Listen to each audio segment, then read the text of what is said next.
بسم اللہ الرحمن الرحیم۔ السلام علیکم۔ جہازوں کو آگ لگا دو۔ سامان جہازوں سے اتار لینے کے بعد سپہ سالار ملاحوں سے مخاطب ہوا۔ ملاح حیران و پریشان اس کا منہ دیکھنے لگے۔ ایسا حکم وہی سالار دے سکتا ہے جس کا دماغی توازن خراب ہو چکا ہو۔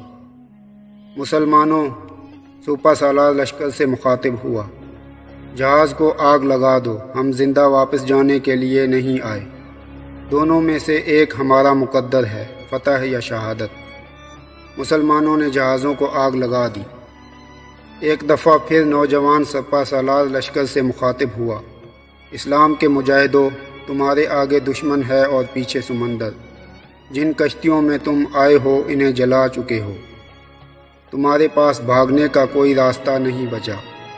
تمہارے پاس صرف اور صرف ایک راستہ ہے، شجاعت اور فتح کا۔ دشمن کی تعداد سے نہ ڈرو، ڈرو اس شکست سے جو تمہیں بے وقار کر دے گی۔ یہ مسلم سپہ سالار طارق بن زیاد تھا جو صرف 7,000 کا لشکر لے کر 4 بحری جہازوں میں اندلس کے ساحل پر اترا تھا۔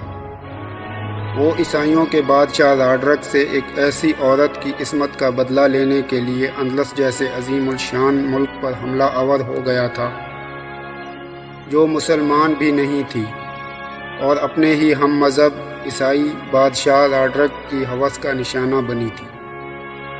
یہ ایک دلہلا انگیز اور ایمان افروز داستان ہے جس کا آغاز 5 رجب 92 ہجری بمطابق 9 جولائی سن 711 کو ہوا، جب ایک عیسائی حاکم کاؤنٹ جولٹین امیر مصر و افریقہ موسیٰ بن نصیر کے دربار میں فریاد لے کر آیا کہ اندلس کے بادشاہ راڈرک نے اس کی کنواری بیٹی کو بے آبرو کر دیا ہے۔ وہ اپنی بیٹی کی آبرو کا بدلہ مسلمانوں کی مدد کے بغیر نہیں لے سکتا ہے۔ موسیٰ بن نصیر نے طارق بن زیاد کو بلایا اور 7,000 کا لشکر دے کر اندلس روانہ کر دیا تاکہ مظلوم عورت کی عصمت لوٹنے کا بدلہ راڈرک کی بادشاہ کی اینٹ سے اینٹ بجا کر لیا جائے۔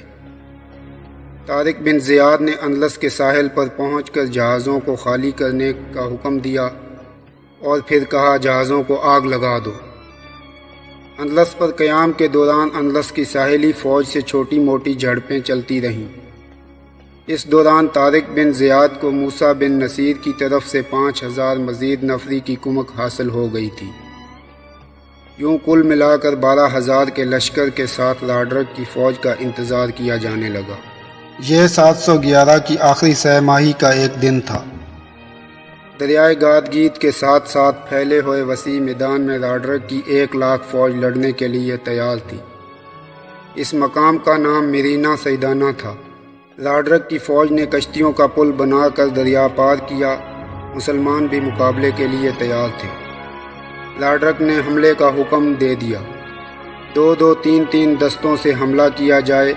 راڈرک جو کہ فن و حرب و ضرب کا استاد مانا جاتا تھا، اس نے اپنے جرنیلوں کو کہا، ضرب لگاؤ اور بھاگو، دشمن کو اپنے پیچھے پہاڑیوں میں لاؤ، پھر انہیں تیر انداز سنبھال لیں گے۔ ادھر طارق بھی سمجھدار اور معاملہ فہم سپہ سالار تھا۔ اس نے بھی اپنے چھوٹے بڑے کمانڈروں کو ذہن نشیں کروا دیا کہ جم کر کہیں بھی نہیں لڑنا۔ مقصد یہ تھا کہ ہجوم کی صورت حملہ کرنے سے گھوڑے تیروں سے زخمی ہونے کے بعد اپنے پیادوں کو کچلتے پھریں گے۔ راڈرک نے حملے کا حکم دیا۔ طارق نے 3-4 دستے آگے کیے جو اس طرح لڑنے لگے جیسے انہیں بھاگنے کی جلدی ہو۔ اندلسی کچھ سمجھ ہی نہ سکے۔ مسلمان ایک پہاڑی کی دامن میں آ کر ادھر ادھر بکھر گئے۔ پہاڑی کی ڈھلان سے اندلسیوں پر تیروں اور برچھیوں کا میں برسنے لگا۔ طارق کے جو دستے دائیں بائیں ہو گئے تھے وہ بھی اکٹھے ہو گئے۔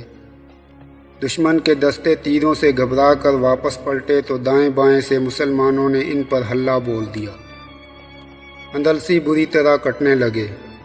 اس روز راڈرک نے چند اور دستوں سے حملہ کروایا لیکن طارق کی حکمت عملیوں کے آگے ناکام رہا۔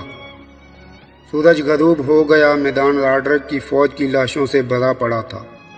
مسلمانوں نے نصف شب کو راڈرک کے استبل پر شب خون مارا اور گھوڑوں کی رسیاں کاٹ کر ان کو زخمی کر دیا۔ گھوڑوں نے رات کو راڈرک کی فوج کا بہت نقصان کیا۔ اگلے دن کفار نے اور بھی شدت سے حملہ کیا، لیکن راڈرک کو اس دفعہ بھی ہزیمت اٹھانا پڑی۔ تیسرے دن راڈرک شدید قہر میں تھا۔ اس نے گوت قوم کے جرنیل کو حکم دیا کہ حلہ بول دو، لیکن اس دن آسمان نے اور ہی منظر دیکھا۔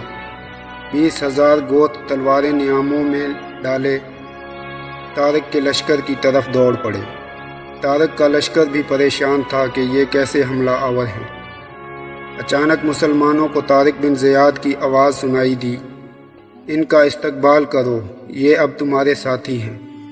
دراصل یہ گوت قوم کے دستے تھے جو راڈرک کے ظلم و ستم کے ستائے ہوئے تھے، اور مسلمانوں کو مسیحا خیال کرتے ہوئے ان کے ساتھ شامل ہو گئے۔ مسلمانوں کے ثابت قدم رہنے پر اللہ تعالیٰ نے مدد بھیج دی تھی۔ یہ صرف 20,000 کی نفری نہیں تھی، بلکہ جذبہ انتقام سے بھری ہوئی فوج تھی۔ مزید 5 دن راڈرک نے جنگ جیتنے کی بہت کوشش کی، لیکن اس کی ہر کوشش ناکام ہوئی۔ 8ویں روز طارق بن زیاد نے راڈرک کی فوج کو مکمل شکست دے دی۔ راڈرک مارا گیا، 50,000 کی نفری قتل ہوئی اور 30,000 کو قیدی بنا لیا گیا۔ مال غنیمت بھی کثیر تعداد میں ہاتھ آیا، اور پھر اندلس کا دروازہ اسلام کے لیے کھل گیا۔